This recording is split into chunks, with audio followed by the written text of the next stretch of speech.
दोस्तों स्वागत है आपका हमारे YouTube channel we can study में। दोस्तों आपके सामने यह प्रश्न दिख रहा होगा जो कि त्रिकोणमिति का है। दिए गए समकोण त्रिभुज से tan p plus cot r का मान ज्ञात करें।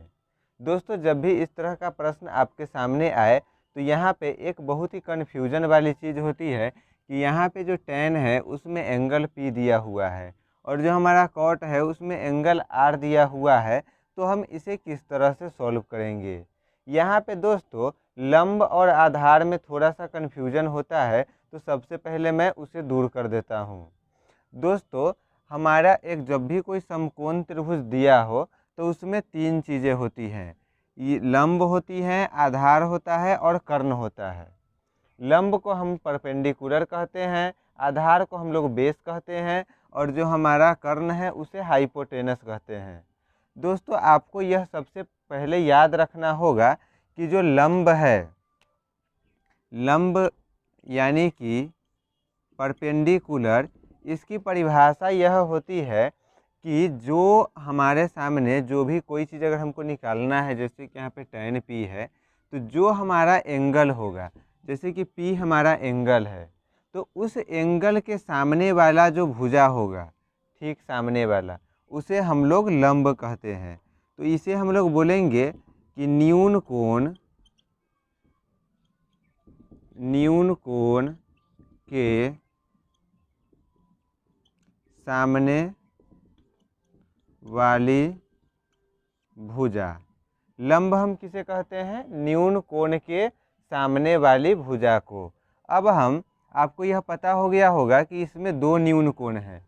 अगर हम इसे न्यून कोण मान के चलते हैं तो हमारा ये P और Q लंब हो जाएगा, और अगर हम P को न्यून कोण मान के चलते हैं तो हमारा R और Q ये हमारा लंब हो जाएगा। दोस्तों अब हम यहाँ पे कर्ण की परिभाषा को समझते हैं कि कर्ण क्या होता है। कर्ण, जिसे हम अंग्रेजी में हाइपोटेनस कहते हैं। दोस्तों जब भी कभी हाइपोटेनस की बात आए, उसकी परिभाषा की, उसको समझने की, तो एक चीज़ ध्यान रख लीजिए कि जो कर्ण होता है वह जहाँ पे भी समकोण त्रिभुज में 90 डिग्री का कोण बना, राइट एंगल ट्रायंगल में जहाँ भी 90 डिग्री का एंगल बनता है, उसके ठीक सामने वाला जो ये भुजा होता है, उस भुजा को हम लोग कर्ण कहते हैं। तो हम इसे लिख सकते हैं समकोण के सामने वाली भुजा। दोस्तों ये दो चीज़ें बहुत ही महत्वपूर्ण हो गई। और तीसरा जो हमारा है, वो तीसरा हमारा बच जाता है आधार। तो आधार को हम दो तरीके से, पहले तो इसे हम बेस कहते हैं, आधार को अंग्रेजी में बेस कहते हैं। इसे हम दो तरीके से परिभाषित कर सकते हैं। पहली परिभाषा तो यह हो जाएगी कि लंब और आधार, लंब और कर्ण के निकालने के बाद अगर कोई दूसरा एक तीसरा जो साइड बचता है उसे हम लोग आधार कहते हैं। पर इसका यह सटीक जो है परिभाषा नहीं होगा। इसके लिए हम कह सकते हैं कि जो भी हमारा न्यून कोण रहेगा और उस न्यून कोण से समकोण पर को मिलाने वाली जो साइड होगी, जो भुजा होगी, न्यून कोण से समकोण को मिलाने वाली जो भुजा होगी, उसे हम आधार कहते हैं। जैसे अगर हमारा R न्यून कोण होगा तो न्यून कोण को समकोण से मिला रही भुजा, जिसे हम RQ बोलेंगे, तो ये हमारा आधार हो जाएगा। और P अगर हमारा न्यून कोण होगा तो न्यून कोण से समकोण को मिलाने वाली भुजा, ये हमारा P और Q, ये हमारा आधार हो जाएगा। दोस्तों ये तीन चीज़ें ध्यान रखिएगा। तो मैं यहाँ पे लिख देता हूँ कि आधार उसे कहते हैं कि न्यून कोण से समकोण को मिलाने वाली भुजा। दोस्तों अब आप समझ गए होंगे कि लंब, कर्ण और आधार किसे कहते हैं। जब भी आपका ये कन्फ्यूजन क्लियर हो जाए तभी आप इस तरह के प्रश्न बनाने आइएगा। तो यहाँ पे मैं इसे एक बार फिर से समराइज कर देता हूँ कि लंब उसे कहते हैं न्यून कोण के ठीक सामने वाली भुजा को, कर्ण उसे कहते हैं कि समकोण के ठीक सामने वाली भुजा को, और आधार उसे कहते हैं कि जो न्यून कोण से समकोण को मिलाने वाली भुजा को आधार कहते हैं। तो चलिए अब चलते हैं प्रश्न के तरफ और देखिए इसे कैसे चुटकी बजा के हम लोग बनाते हैं। और इस तरह का मैं गारंटी देता हूँ, कोई भी भारी से भारी क्वेश्चन अगर आ जाए तो यहाँ पे जैसे ही आपको ये 3 कॉन्सेप्ट पता है तो आप उसे आसानी से बना लेंगे। दोस्तों यहाँ पे हमें tan और cot का मान निकालना है।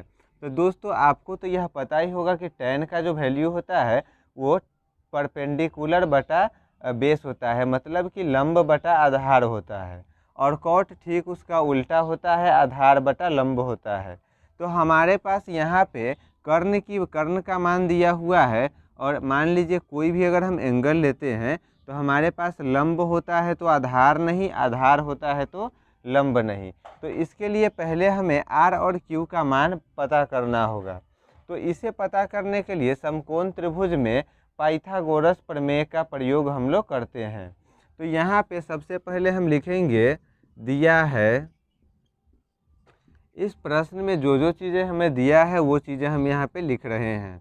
पहला PQ बराबर 12 सेंटीमीटर और PR बराबर 13 सेंटीमीटर और कोण PQR बराबर 90 डिग्री।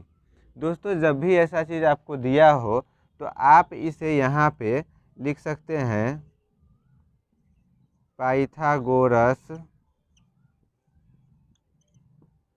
प्रमेय से। जब हम इस त्रिभुज पे पाइथागोरस प्रमेय अप्लाई करेंगे तो ये सीधे हो जाएगा PR का square is equal to PQ का स्क्वायर प्लस RQ का स्क्वायर। दोस्तों यहाँ पे कर्ण स्क्वायर इज इक्वल टू लंब स्क्वायर प्लस आधार स्क्वायर वाला फार्मूला लग गया है। अब यहाँ पे हम सबकी वैल्यू पुट कर देंगे। तो PR हमारा दिया हुआ है 13 सेंटीमीटर, 13 सेंटीमीटर का हम होल स्क्वायर करेंगे बराबर यहाँ पे 12 सेंटीमीटर का होल स्क्वायर प्लस यहाँ पे R और Q की मान हमें नहीं दिया हुआ है तो इसका स्क्वायर कर देंगे। इसके बाद जब भी हम यहाँ पे 13 सेंटीमीटर का स्क्वायर करेंगे तो यहाँ पे 13 से 13 में गुना करेंगे तो 169 सेंटीमीटर स्क्वायर हो जाएगा। यह दोस्तों ध्यान रखिएगा कि यहाँ पे यूनिट का भी स्क्वायर हो जाएगा। यहाँ पे बराबर में 12 का 144 सेंटीमीटर स्क्वायर हो जाएगा प्लस R और Q का होल स्क्वायर। दोस्तों आपको यहाँ तक समझ में आ गया होगा। अब हम क्या करेंगे कि यह 144 को इधर ले आएंगे ताकि R और Q अकेले बच जाए। तो यहाँ पे 169 सेंटीमीटर का स्क्वायर माइनस 144 सेंटीमीटर का square is equal to R और Q का होल स्क्वायर।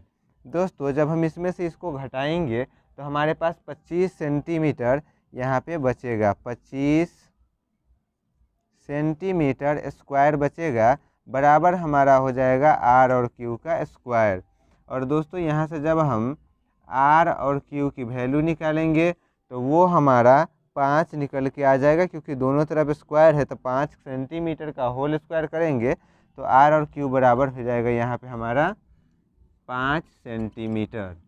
दोस्तों हमारा यहाँ पे R और Q का मान निकल चुका है। अब हम क्या करेंगे कि इस प्रश्न की तरफ बढ़ेंगे कि किस तरह से इस प्रश्न को सॉल्व करते हैं। तो यहाँ पे हम बोर्ड को पहले साफ कर लेते हैं।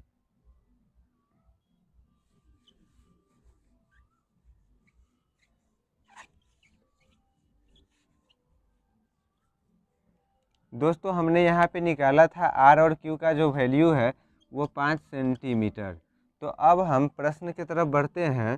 तो यहाँ पे प्रश्न से यहाँ पे हमारे पास दिया हुआ है, प्रश्न में जो भी चीज़ें दी रहेंगी उसे हम लिखेंगे प्रश्न से।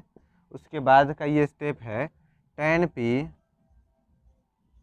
P plus cot R। तो यहाँ पे हम जब इसकी वैल्यू निकालेंगे तो tan P हमारा हो जाएगा, यहाँ पे देखिए दोस्तों P हमारा न्यून कोण है तो ये हमारा लंब हो जाएगा R Q बटे ये आधार हो जाएगा P Q plus cot R. Cot है यहाँ पे ये हो जाएगा हमारा लंब। तो हमारा जो कॉट होता है उसमें जो है कि आधार बटे लंब होता है। तो आधार हमारा आर और क्यू है, तो ऊपर हम लिखेंगे आर क्यू बटे हमारा जो है कि लंब पी क्यू। दोस्तों यहाँ पे कंफ्यूज होने की कोई बात नहीं है। आप देख रहे हैं tan p है, तो tan p यहाँ पे p हमने एंगल लिया है न्यून कोण, तो इसके ठीक सामने ये हमारा लंब हो गया आर क्यू, तो लंब बटे आधार पी क्यू। और यहाँ पे जो हमारा कॉट आर है ये हमारा आर न्यून कोण हो गया, तो ये हमारा हो गया आधार, तो मैंने पहले लिख दिया आधार बटे यहाँ पे लंब पी क्यू। तो ठीक इसका उल्टा हो जाता है, पर यहाँ पे एंगल जो है वो अलग होने के कारण ये सेम वैल्यू हमें प्राप्त हुआ है। अब हम क्या करेंगे, जो भी हम निकालें इसमें वैल्यू पुट करेंगे। तो यहाँ पे आर और क्यू के जगह पे हम लोग यहाँ पे 5 सेंटीमीटर रखेंगे और बटे हमारा यहाँ पे पी और क्यू जो है देख रहे हैं 12 सेंटीमीटर प्लस यहाँ पे आप देख रहे हैं कि ये सेम है, तो 5 सेंटीमीटर बट्टे 12 सेंटीमीटर। और जब हम इसका बटा पर का जोड़ करेंगे तो आप देख रहे हैं कि 12 सेंटीमीटर हमारा एलसीएम हो जाएगा। और यहाँ से 5 सेंटीमीटर प्लस 5 सेंटीमीटर बराबर 10 सेंटीमीटर बटे 12 सेंटीमीटर। तो जब हम इसको काटेंगे तो यहाँ पे सेंटीमीटर से सेंटीमीटर कट जाएगा और ये हो जाएगा हमारा 5 और ये हो जाएगा हमारा 6। तो ये हमारा 5/6 जो है आंसर हो जाएगा tan p और cot r के लिए। तो दोस्तों यह प्रश्न जिस तरह से हमने आपको समझाया, सॉल्व किया, अगर अच्छा लगा हो तो चैनल को सब्सक्राइब कर लीजिएगा, ताकि आगे हम जब किसी भी प्रश्न को इस तरह से आपको सॉल्व करके बताएं तो उसकी वीडियोज़ की नोटिफिकेशन आप तक चली जाए।